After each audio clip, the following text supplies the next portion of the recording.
Hello guys, कैसे हैं आप लोग। मैं अमित तलड़ा, आपका फ्रेंड, फिलोसोफर एंड गाइड। चलिए, तो इस वीडियो में मैं वेरिफिकेशन एंड सर्टिफाइड कॉपीज़ के बारे में आपको पूरी इन्फॉर्मेशन दूंगा। अच्छे से पूरा वीडियो सुनना है।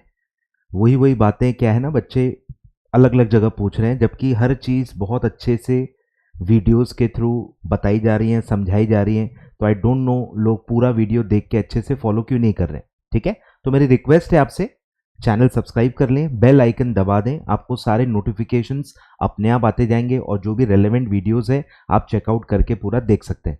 ठीक है, चलिए, तो वीडियो लाइक ज़रूर कर देना और शेयर कर देना सारे फ्रेंड्स के साथ, क्योंकि काफ़ी बच्चों वही चीज़ें बता रहे हैं जो मैंने बिफोर हैंड ही बता दिए हैं अच्छे से। ठीक है, चलो, तो वेरिफिकेशन आपको पता ही होगा कि रीचेकिंग अलाउड नहीं है, फिर से पेपर चेक नहीं किया जा सकता है, ऐसा कोई पावर है ही नहीं। ठीक है, आईसीएसआई रेगुलेशंस में ऐसा कोई पावर ही नहीं है, अलाउड ही नहीं है। ठीक है, तो जब आप रीचेकिंग बोलते हो, आपको पता होना चाहिए। काफी बच्चों को नहीं पता है, विच इज वेरी अनफॉर्चुनेट, कि रीचेकिंग नहीं होती है। ठीक है, वेरिफिकेशन होता है। वेरिफिकेशन में क्या क्या होता है, जो भी मैन्युअल एरर्स हो सकती हैं चेकर से, वो चीजें देखी जाती हैं। जैसे अगर कोई आंसर चेक करना ही भूल गए, या चेक कर लिया, मार्क्स अवॉर्ड करना भूल गए, सारे पेजेस की जब टोटल लेते हैं या एक एक फुल क्वेश्चन के सब पार्ट्स की टोटल लेते हैं, टोटल लेने में कहीं कोई एरर हो गई है, ये टाइप के जो मैन्युअल एरर्स होते हैं वो अगर हैं तो उसको करेक्ट किया जाता है। जो चीजें हो चुकी हैं, जो आंसर्स चेक हो गए हैं, जिनको मार्क्स अवॉर्ड हो चुके हैं, उनको फिर से चेक नहीं किया जाता।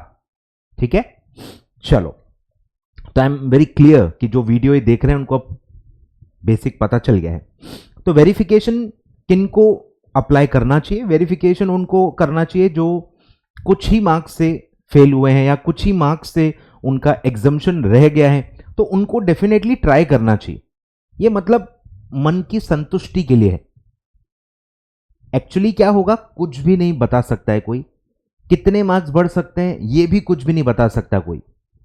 मतलब आपके 5 मार्क से सीधे 50 मार्क भी हो सकते हैं, कुछ भी हो सकता है, क्योंकि एरर क्या हुई है ये कोई बता नहीं सकता। पास्ट में ऐसा हुआ है कि 5 का 50 भी हुआ है। ठीक है, तो ये सब आपके मन की संतुष्टि के लिए है। 250 रुपीज पर सब्जेक्ट का चार्ज लगता है। मन की संतुष्टि दूर करने के लिए सिर्फ 250 रुपीज पर सब्जेक्ट आपको देना है। और मुझे लगता है जिनको भी ऐसा एक मन में है कि यार नहीं, मेरा पेपर अच्छा गया था और काफी कम मिले हैं, उनको डेफिनेटली अपने मन की संतुष्टि के लिए वेरिफिकेशन के लिए अप्लाई करना चाहिए। क्लियर है? Very clear. ठीक है, अब मेरे से ये मत पूछना सर मेरे इतने मार्क्स कम है, मैं करूं क्या, क्योंकि कुछ भी हो सकता है ना। जब मैं कह रहा हूं कुछ भी हो सकता है, तो फिर मार्क्स का फर्क नहीं पड़ता। अगर आप 250 रुपीज पर सब्जेक्ट अफोर्ड कर सकते हो, आपको अप्लाई कर देना चाहिए। As simple as that. कितने मार्क्स है कोई फर्क नहीं पड़ता, क्योंकि एरर क्या हुई है किसी को नहीं पता। हो सकता है आधा पेपर पूरा चेक ही ना हुआ हो, ऐसा भी हुआ है। ऐसे भी कॉपीज पास में दिखे हैं, आधा आधा पेपर चेक ही नहीं हुआ है। हो सकता है, एरर है, मैनुअल एरर है, ह्यूमन एरर है, कुछ भी हो सकता है। तो इसीलिए आप इंडिविजुअली एक एक पूछोगे कोई फायदा है नहीं। कि जब मैं बोल रहा हूं कुछ भी हो सकता है, तो आपको 250 रुपीज आप अफोर्ड कर सकते हो कि नहीं कर सकते हो, अपने आप से बस यही सवाल करना है। अफोर्ड कर सकते हो तो अप्लाई कर दो, अफोर्ड नहीं कर सकते कोई बात नहीं, फिर आप अप्लाई मत करो। ठीक है, चलो, तो 21 डेज आपके पास है। लास्ट डेट जो अप्लाई करने की है वो है 18 मार्च। ठीक है, स्टार्ट हो गई है डेट 26 फरवरी से।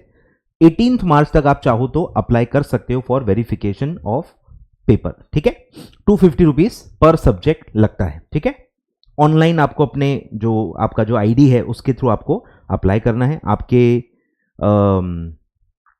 स्मैश आईडी के अंदर ऑप्शन आता है। ठीक है, स्मैश आईडी के अंदर से अप्लाई होता है। इस तरह से स्मैश आईडी में लॉगिन करके आपको मॉड्यूल ऑप्शन में जाना है, उसमें एग्जाम ऑप्शन में जाना है। एग्जाम ऑप्शन में आपको वेरिफिकेशन का ये ऑप्शन दिखेगा, उसके अंदर फिर आपको ड्रॉप डाउन में वेरिफिकेशन आपको ये सिलेक्ट करना है। ठीक है, क्योंकि मल्टीपल चीजें हो सकती हैं। Verification, certified copies, inspection of answer books. ठीक है, सर्टिफाइड कॉपीज और वेरिफिकेशन दोनों एक साथ आप अप्लाई नहीं कर सकते।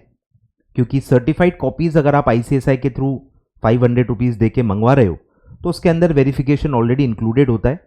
तो सर्टिफाइड कॉपीज इंक्लूड्स वेरिफिकेशन, ठीक है।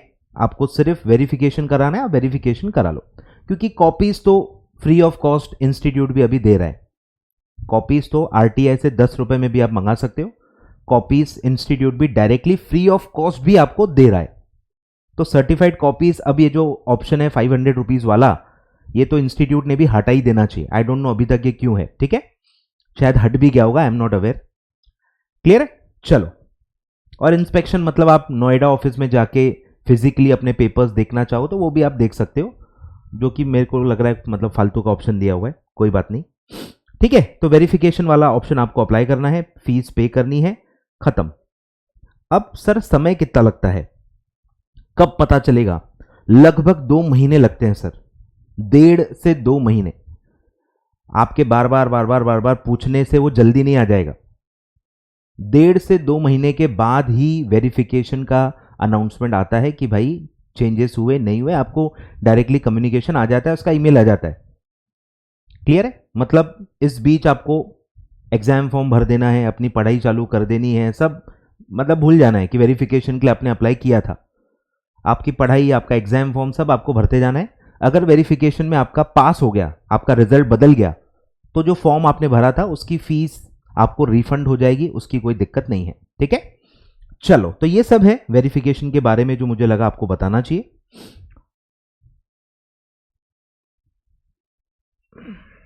फिर है, ठीक है, सर्टिफाइड कॉपीज का भी एक ऑप्शन होता है जो अब मेरे ख्याल से कोई काम का नहीं है, क्योंकि क्योंकि क्योंकि कहाँ गया भाई?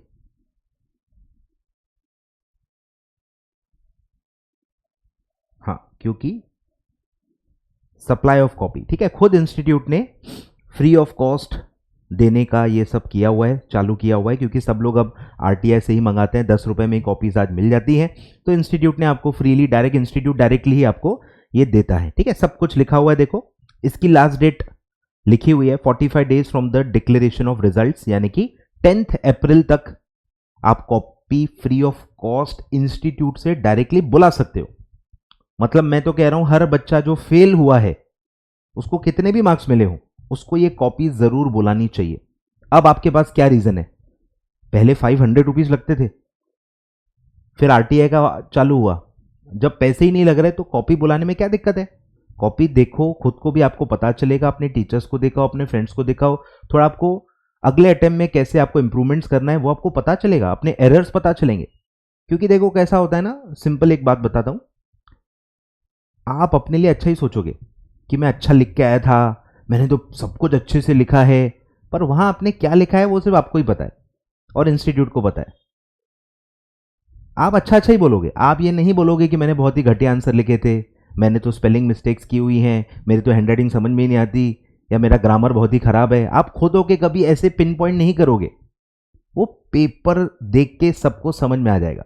अगर मैं किसी का पेपर देखूंगा, फिर आपको कुछ बोलने की भी जरूरत नहीं, मैं खुद ही समझ जाऊंगा आपके क्या प्लस पॉइंट्स हैं और आपके क्या माइनस पॉइंट्स हैं, और मैं आपको बता सकता हूं कि आपको कहां अभी वर्क करना चाहिए। तो copy is the mirror, copy बुलाओ, कॉपी देखो, दिखाओ, उससे आपको बहुत अच्छा आइडिया आ जाएगा, और वो सबसे बेस्ट चीज है जो आपको सही रास्ते पे लेके जाएगी, ठीक है। तो ये आपको मेरे ख्याल से तो अप्लाई कर देनी चाहिए, और ये आप ही को मिलेगी, ठीक है, लिखा ही है, स्टूडेंट को ही मिलेगी, कोई और इसको नहीं मिलेगी। तो आप ये जो लिंक है ये आप सेव कर ले लीजिए, या मैं आपको दे देता हूँ वीडियो के डिस्क्रिप्शन में, ये आप क्लिक करके आपको इसे अप्लाई करना है, ठीक है, लिखा ही हुआ है, after applying at the about link user ID and password will be send to the student from this email ID, और फिर students will be required to put those credentials on the location, log in करना पड़ेगा, और फिर वहां से आप वो पीडीएफ आपको मिल जाएगी, ठीक है। और इसी पोर्टल से ही आपको अप्लाई करना है, और ये फ्री ऑफ कॉस्ट है, लिखा हुआ है, answer books are in public domain RTI की वजह से and available free of cost at this portal. Clear है? ये भी एक लिखा है, देखो क्या लिखा है, in case student applies for verification, certified copies, inspection. Simultaneously, his or her application will be treated as per the guidelines for verification and answer books will be available after completion of the prescribed procedure. मतलब वहाँ apply कर रहे हो, फिर यहाँ apply नहीं कर पाओगे, तो वहाँ उसके हिसाब से आपका अप्लीकेशन प्रोसीड किया जाएगा। और ये सब लिखा ही है, देखो सब आपके पर्सनल यूज़ के लिए है, इसको आपको शेयर नहीं करना है, इस पर आपको सोशल मीडिया पे नहीं डालना है, ये सब आपके पर्सनल इवैल्यूएशन के लिए है कि आपने क्या लिखा, आपको कितने मार्क्स मिले, क्या हुआ क्या नहीं हुआ। एक जो एक होता है ना, एक माइंड में एक रिकन्सिलिएशन चाहिए होता है कि मैंने क्या लिखा था, मुझे कितने मार्क्स मिले, कहाँ मिल रहे हैं, कहाँ नहीं मिल रहे हैं, कहाँ मुझे इंप्रूवमेंट्स करनी है, वो उस सेल्फ एनालिसिस के लिए ये पूरा फैसिलिटी दिया गया है। ठीक है, तो साफ साफ इंस्टीट्यूट ने सब लिखा हुआ है। ठीक है, चलो, तो ये दो बातें थी। और एक जो बहुत इंपॉर्टेंट क्वेश्चन आता है कि क्या सर वेरिफिकेशन में क्या मेरे मार्क्स कम हो सकते हैं, वो भी एक इसमें लिखा हुआ है, FAQs में दिया हुआ है। ठीक है, यहां पे कि जब भी आप वेरिफिकेशन के लिए अप्लाई करते हो तो क्या क्या हो सकता है, likely outcome of the verification. Number 1, no change. ठीक है, no change in marks and no change in result. Increase in marks that may और may not have impact on the result. Marks बढ़े हैं पर हो सकता है उतने नहीं बढ़े जितने पास होने के लिए जरूरी है। और फिर है डिक्रीज भी हो सकते हैं, डिक्रीज इन मार्क्स लिखा हुआ है, मैं अपनी ओपिनियन नहीं दे रहा। काफी बच्चे ना अपने दोस्तों पे कुछ ज्यादा ही भरोसा करते हैं रूमर्स बहुत ज्यादा फैलते हैं, किसी को कुछ पता नहीं है सोर्स का, बस वो एक दूसरे की इंफॉर्मेशन इधर उधर पास ऑन करते जाते हैं। टीचर से प्रूफ मांगेंगे, दोस्तों से प्रूफ नहीं मांगेंगे, दोगलापन। अगर आप हमसे प्रूफ मांग रहे हो, हमसे सोर्स पूछ रहे हो, तो अपने वो दोस्त से भी पूछो कि क्या बेसिस पे वो आपको ये चीज बता रहा है। बहुत बुरा लगता है मेरे को। सही सवाल सबसे करने चाहिए, सिर्फ एक इंसान को आप पूछ रहे हो, क्रॉस क्वेश्चन कर रहे हो, एक से नहीं कर रहे हो, ऐसा नहीं करना चाहिए, क्योंकि फिर रूमर्स इसीलिए फैलते हैं। अगर आप हर इंसान को क्वेश्चन करना चालू करोगे तभी रूमर्स वहीं के वहीं खत्म हो जाएंगे। ठीक है, चलो, तो डिक्रीज होते हैं इंस्टीट्यूट के, इसमें लिखा हुआ है, क्लियर है। चलो, तो आई होप मैंने मेजॉरिटी क्वेश्चंस आपके आंसर कर दिए हैं। कुछ और रहा आप कमेंट बॉक्स में कमेंट कर सकते हैं, मैं डेफिनेटली रिप्लाई करूंगा। चलिए, thank you so much, all the very best. Video जरूर लाइक करना, चैनल सब्सक्राइब कर लेना और वीडियो शेयर कर देना। Thank you so much.